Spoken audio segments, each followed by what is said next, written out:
बिस्मिल्लाहिर्रहमानिर्रहीम। नाज़रीन, साहिवाल की तहसील चीचावतनी का इलाका है गाज़ियाबाद, जिसके रूरल अस्पताल में दवाइयाँ, एम्बुलेंस और दीगर सहूलियात का मुकम्मल तौर पर फुकदान है। हमारे नुमाइंदा खसूसी काशिर सईद के मुताबिक अड्डा गाज़ियाबाद का रूरल अस्पताल अरसा दराज से एम्बुलेंस और दवाइयों से महरूम है।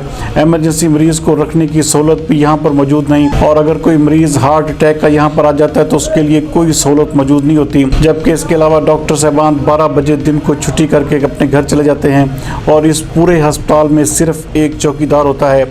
इस अस्पताल को कम से कम 20 गांव लगते हैं। अहले इलाका के मरीज और अवाम इंतहाई परेशान है।